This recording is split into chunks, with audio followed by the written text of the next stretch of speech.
So, for everybody, this is Nate Deitch. Is that first off how you pronounce that? No, you got it, yeah. Holy Deitch. cow. I was nervous this whole time.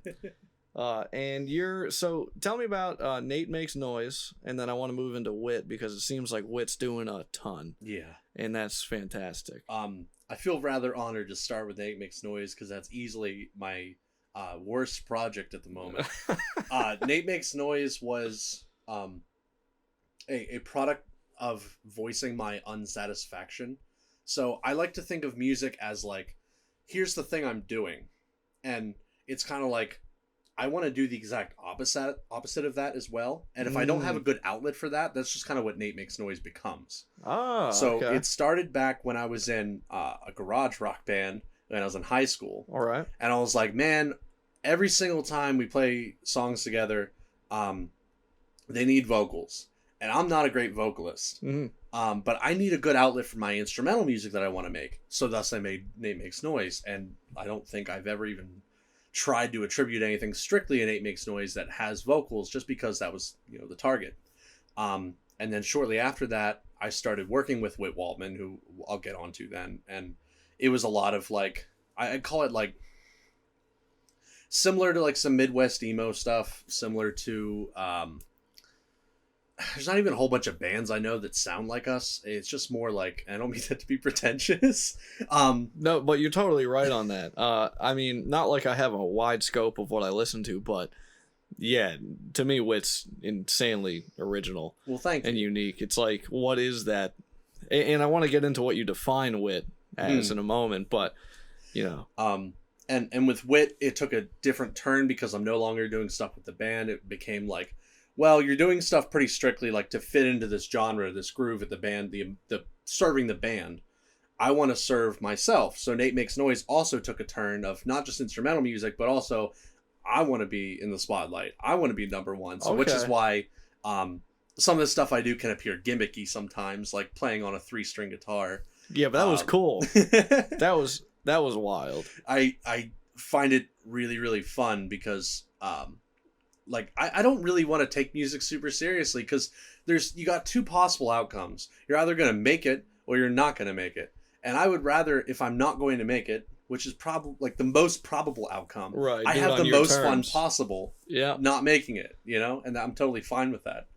And then when I started playing with Joey is I'd say closer to like a singer-songwriter type, and that just kind of pushed me even more towards like, you need to be the spotlight. You need to be like, I don't want to say like hair metal kind of gimmicky, but that energy, that energy of like up in front, in your face. Look at this wild stuff I'm doing. Good example. Would you say that fits that is like Twisted Sister, particularly Dee Snider? Would you say that fits what you're talking about right there? Yeah. That in your face hair metal? Yeah, I'd say that. Like, and it's weird too, because I can only compare myself to like in writing.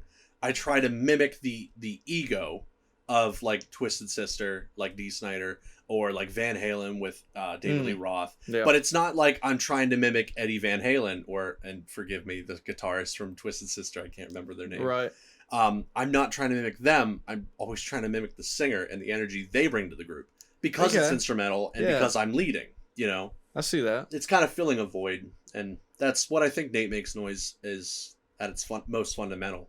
Filling a void of I'm not doing this right now. I want to do this. That's the outlet. See, that's really cool. That's why already it's been like 10 minutes into the show and I'm already excited. I didn't know any of that.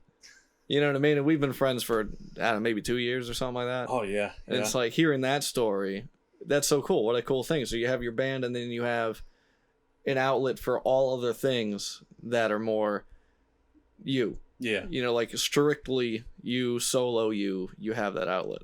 You have like the antithesis and the antithesis. Right. Yeah. And that's a cool duality. Yeah, I think it's really fun because if I get really, really tired of playing music with somebody else, I can go home and make whatever I want, even if it's the exact opposite. If I spent all day just playing like shoegaze, super like affected guitar for a while, and it's just all these just big sludgy chords, I can go home and whip out an acoustic and play an open D tuning and just have a good time. It's about having fun, Hell yeah. So it's a vibe. So that's cool. So I saw, and I've heard and I've read Whit Waltman being described a bunch of different ways. Mm-hmm. Progressive funk, I've heard or read. Where'd you hear or read that? Definitely either on Facebook or it was like through Joey or something like that. Or maybe it was from your Recordsmith gig.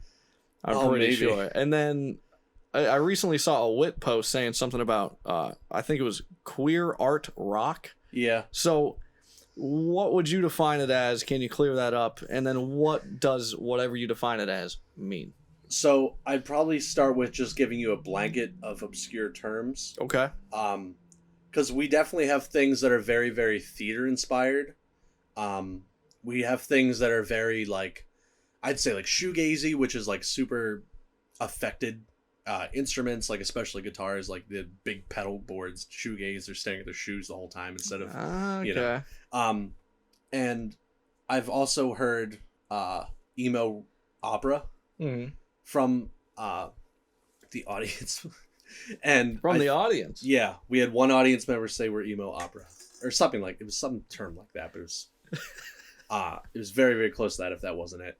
But my favorite is probably art rock because it's the blankest slate to me, and it can mean whatever it wants to, and it doesn't matter. I'm totally fine with that. I would rather not have a defined genre that like a band's playing with, so I can just fit the mood, you know, the foresight of fitting the song initially and then fitting the band in the long term is kind of the way I'd like to build what I'm working with. It gives extra style points, I think. But hell yeah. I don't really know what we would exactly be like considered. But I do definitely prefer art rock just because it's vague and doesn't mean anything. And all right, it's definitely the term that our drummer Patrick Schmidt, who is very much the coordinator for the band. I'd argue he's the band leader, despite the fact he's not the frontman. A lot of times the frontman is the guy doing a lot of the work. Right. But no, it's our guy. We put him way in the back, and he does all the work for the band. That's cool. We would fall apart if not for him. And he has his own booking and tour agency as well called Happy Hearse, which he has with our bass player Emma. And between those two, they're constantly the growing roster of bands that they're representing and just getting shows for. It's wildly spiraling out of control, and I'm forgetting these humble faces that I met, and I'm like, oh no, you're gonna be a rock star like in a year. That's ridiculous. Hell yeah. So yeah, to answer your question, probably art rock, and probably because I don't like it is the reason I like it. All right. Hell yeah, fair enough. That's cool.